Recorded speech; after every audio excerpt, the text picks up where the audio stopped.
Então agora conhecer a estrutura condicional, o if. Para a gente entender a estrutura condicional, nós vamos entender outro conjunto de operadores, que são os operadores relacionais, aqueles que comparam coisas, né? A gente aprendeu lá na matemática, nas inequações, o maior que, o menor que, o igual, o diferente.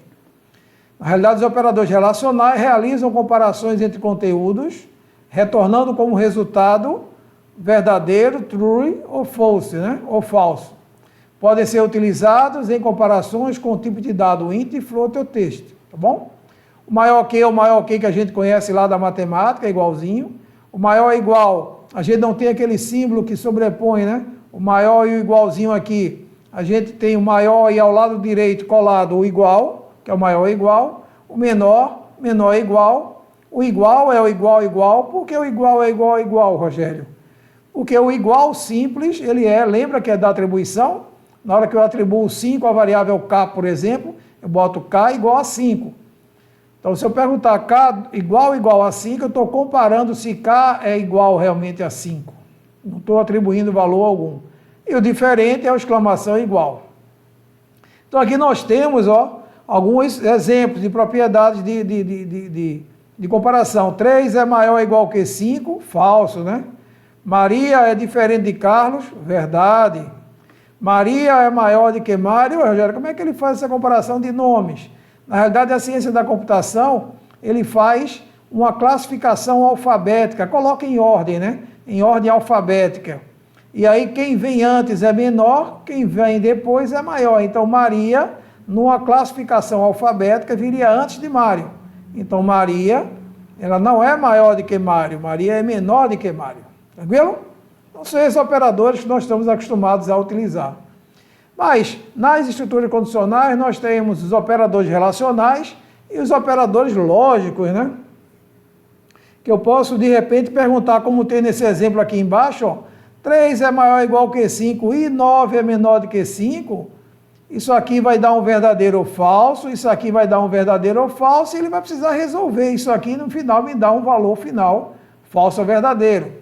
Então, nós temos operadores lógicos, né, que realizam operações nas expressões condicionais compostas, retornam sempre true ou false. Tranquilo? E aí temos o AND, que é o I, o OR, que é o OU, e o NOT, que é o não. Tranquilo? Existe uma relação de prioridade na hora que ele vai resolver, primeiro o que está operado sob parênteses, depois o que está antecedido de NOT, depois o que está comparado por AND, e por fim o que está operado por OR. Se houver empate, assim como nos operadores aritméticos, ele resolve da esquerda para a direita. Então vamos ver aqui, 3 é maior do que 5, falso, né?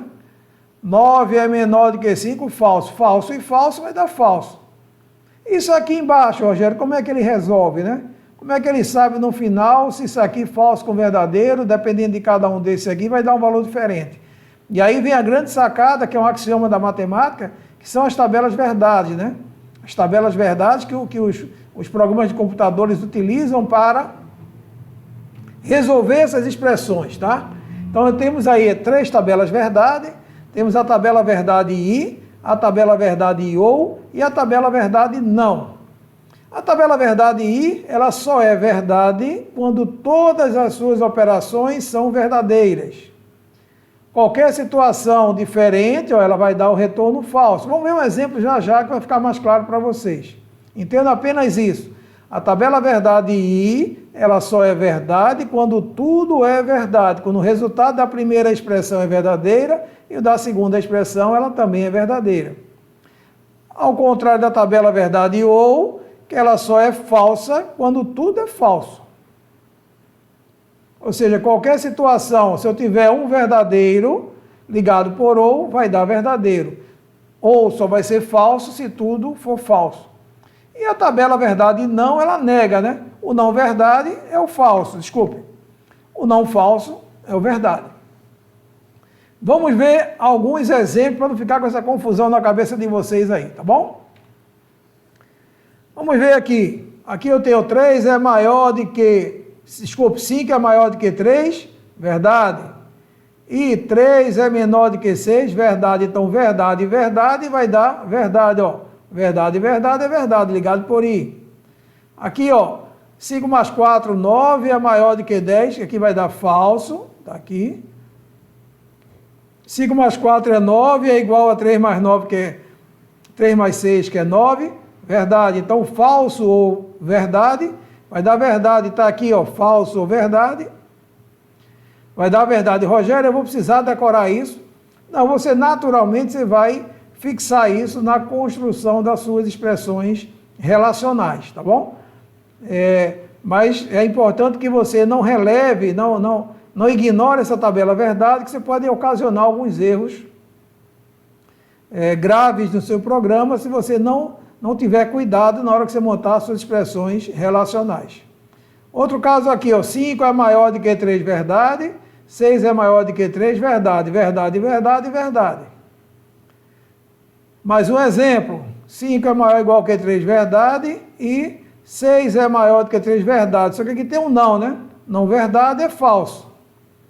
Verdadeiro e falso vai dar falso. Ó. Verdadeiro e falso vai dar falso. E aquela expressão que estava no slide anterior, vamos ver. 6 é igual a 3 é falso. 5 é menor do que 8 é verdadeiro. 3 é igual a 3 é verdadeiro. 5 é maior do que 4 é verdadeiro. 3 é igual a 2, falso. Então, o que ele vai resolver aqui? Ele vai resolver de um por um aqui e no final vai me dar o falso aqui no final. Vai resolver aqui primeiro, ó, verdadeiro ou falso vai dar verdadeiro. Aí vai ficar aqui, ó, falso e verdadeiro vai dar falso. Ou seja, como está tudo ligado por I, vai ter um falso aqui na frente e vai dar um falso no final, certamente. Vamos lá.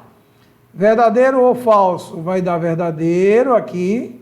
Então vai ficar verdadeiro, verdadeiro, verdadeiro e falso. Então falso e verdadeiro vai dar falso. Falso e verdadeiro vai dar falso. Falso e verdadeiro vai dar falso. Tranquilo?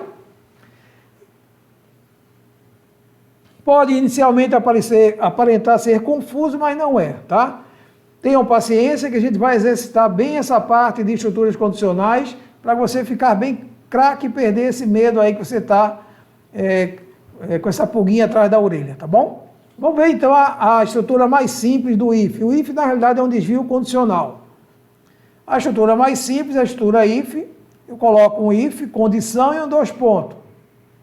Nesse momento, a estrutura, ó, se essa condição for verdadeira, ou seja, se o resultado dessa condição for verdadeira, ele resolve essas instruções, instrução 1, 2 e 3, e depois continua o fluxo do programa. Se essa condição for falsa, ele pula essas 3 linhas e vai executar apenas essa instrução aqui embaixo. Por isso que se chama desvio condicional. Se for verdadeiro, eu faço isso e isso. Se for falso, eu pulo isso aqui e executo apenas essa linha aqui. Mas vamos ver um exemplo aqui, tá? Imagine que você seja desafiado a elaborar um programa que receba 2 valores inteiros, exiba a sua soma e sua multiplicação. Ou seja, a soma entre eles e a multiplicação entre eles. Só que a soma só deverá ser exibida se o primeiro valor for superior a 10. Desculpe, superior ou igual a 10. Então vamos lá aqui. Receba a primeira variável V1, a segunda variável V2. Se V1 for maior ou igual que 10, que é a condição que está sendo colocada aqui, eu vou fazer o quê? Que ele diz, ó, a soma só deverá ser exibida se o primeiro for maior do que 10. Então, ó, se V1 for maior do que 10, verdadeiro, eu executo a soma e logo depois executo a multiplicação. Se essa condição for falsa, ou seja, V1 não é maior ou igual que 10, eu automaticamente pulo essa estrutura, faço esse caminho aqui, esse atalho, esse desvio condicional e calculo apenas a multiplicação. Vamos ver agora no programa Python como é que isso funciona. V1 é o valor que recebe a primeira variável inteira, a segunda inteira. Se V1 é maior ou igual que 10, printe a soma e calcula a soma aqui dentro. Se não, printe a multiplicação. Note que nesse slide anterior aqui que nós tivemos, existe um deslocamento aqui, né, dessas três linhas como fosse um tab aqui à direita. Não é à toa isso, é porque o Python, ele entende que tudo que estiver identado, né, que a gente chama identado com um tab, com um pouquinho para dentro da condição anterior, da condição de um if, faz parte daquela condição que é verdadeira. Ou seja, a gente não tem marcadores de bloco, como em algumas linguagens a gente possui. A gente tem algumas linguagens que tem lá o begin end, né? Teria um begin aqui, um end, ou então abre chaves e fechou chaves.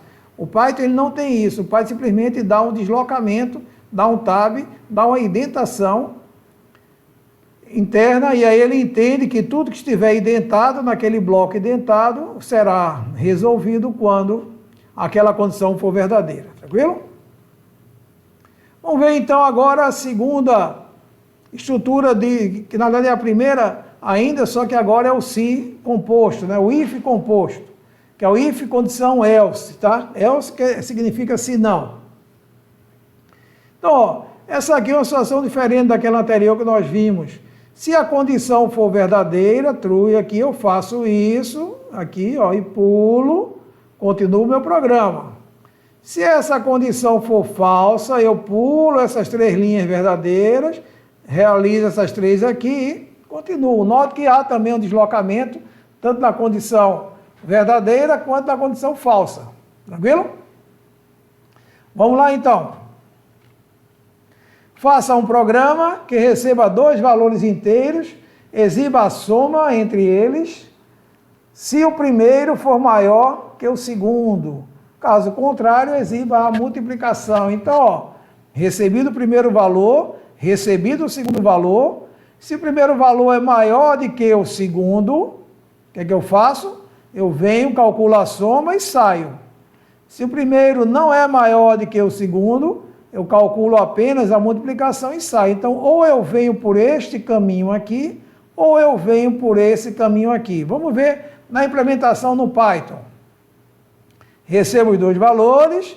Se V1 é maior do que V2, lembrar, sempre pós a condição tem que ter os dois pontos aqui no final, senão ele não entende que a sua condição acabou de ser concluída, tá bom? Então aqui, se V1 é maior do que V2, print a soma foi V1 mais V2. Caso contrário, print a multiplicação foi V1 mais V2. Aqui tem alguns exemplos dos casos que a gente colocou. Informou V1 30, V2 20, ele vai fazer a soma porque V1 é maior do que V2. Se V1 for menor do que V2, ele vai fazer a multiplicação entre eles. Tranquilo? E a última estrutura que a gente vai conhecer é a estrutura if, também só com ifs, são estruturas aninhadas, né, que a gente chama. Ou seja, if dentro de if. Não é comum você escrever estruturas tão complexas assim nos seus programas, mas pode ser que em alguma situação específica você necessite, tá? Então a gente tem aqui, ó, a condição 1, então note que a indentação que está sendo colocada, que tudo que está em vermelhinho, note que ele está aí, ó, deslocado uma unidade, um tab à direita, né? Então a condição 1, 2 pontos, executo isso. Se a condição 2, se a condição 1 for verdadeira, eu venho para cá. Se a condição 2 for verdadeira, eu faço isso, e depois eu saio daqui, bati no else e saio daqui. Então, veja, tem uma estrutura um pouco mais complexa, tá? Aqui eu tenho a condição verdadeira desse if, condição 1, e a condição falsa. Ou seja, na verdade, são ifs dentro de ifs. Então, vamos ver um exemplo mais prático para ficar mais claro para vocês.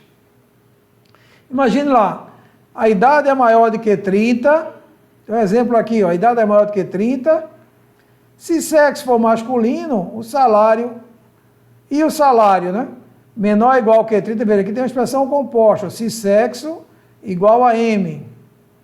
E salário menor ou igual que 3.000, eu estou dando aqui um aumento a ele de 30% de aumento a esse cara. Então, se a condição é idade é maior do que 30, sexo é igual a masculino e salário menor do que 3.000. Note que o if eu posso quebrar de linha, tá?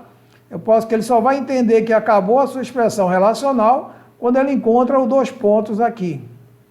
Então, ó, nesse momento aqui eu tenho o if, sexo for masculino e salário menor do que 3.000, o salário vai ser registrado em 1.3. E daqui eu saio para executar o resto das linhas do meu programa.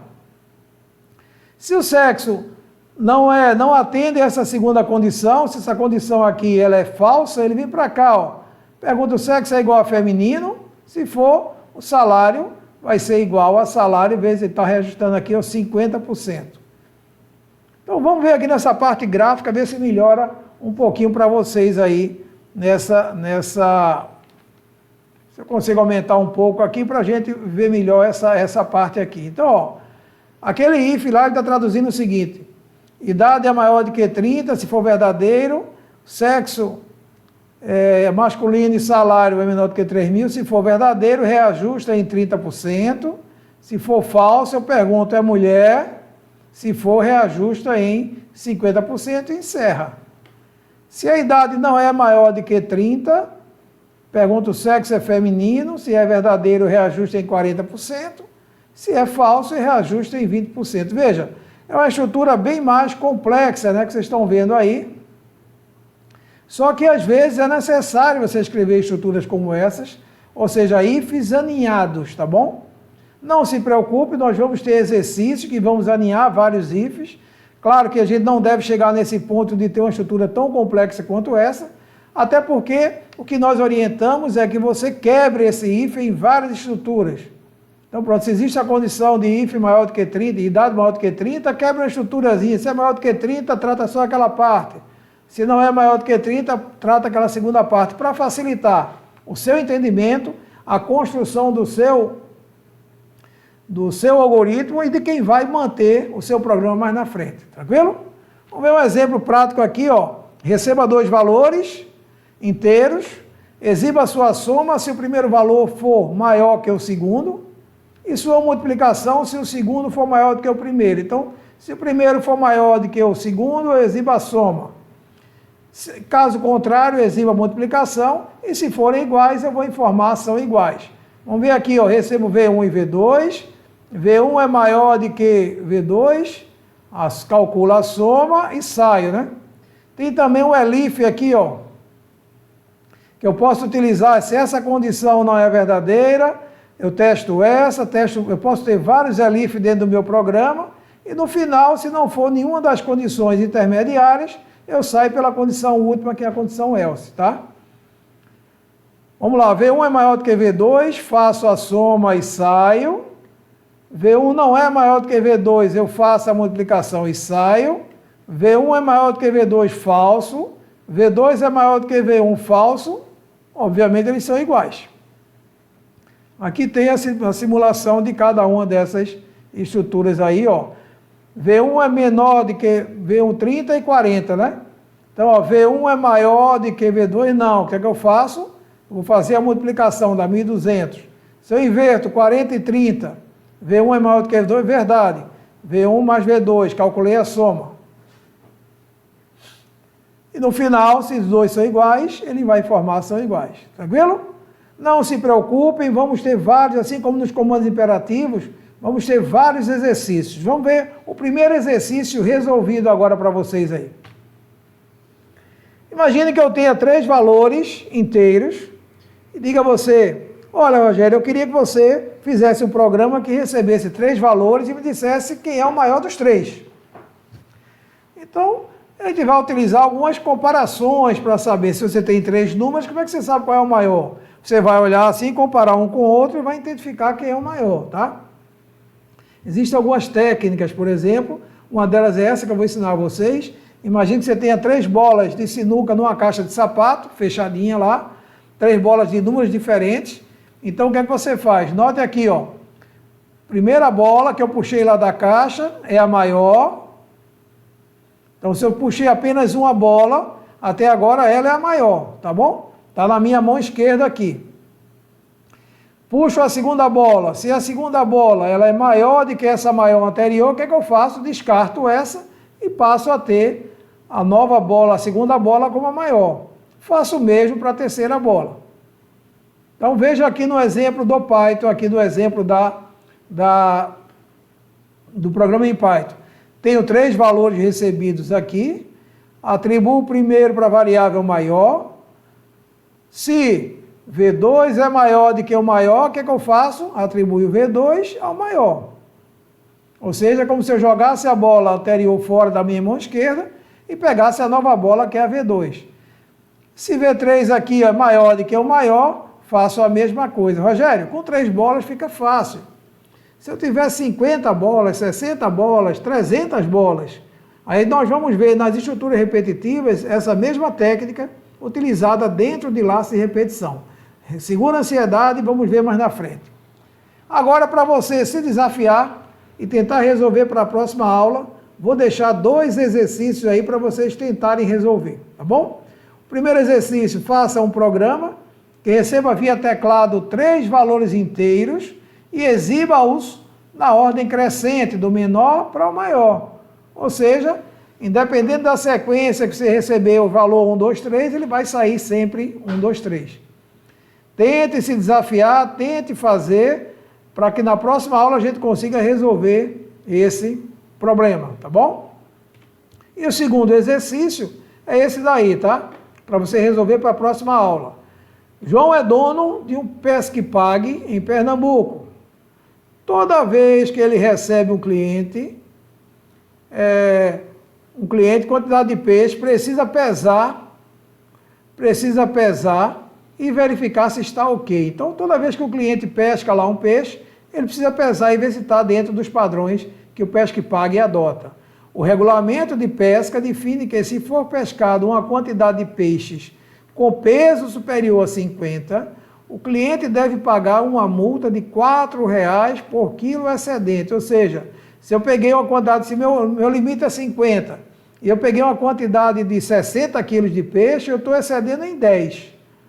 Porque meu limite é 50, então eu vou pagar R$ 4,00 por cada quilo excedente. Então, 4 vezes 10 vai dar 40. Aí ele pede, né? Faça um programa que receba via teclado o peso dos peixes e verifique se há excesso. Ou seja, se o peso recebido é maior do que 50. Se houver, exibir na tela o excesso do peso, quando foi o peso excedido, e o valor da multa que o cliente deverá pagar ao Pesque Pague. Caso contrário, mostrar a mensagem do peso, tá? Peso ok. Tranquilo? Ficamos por aqui, aguardamos você na próxima aula. Obrigado.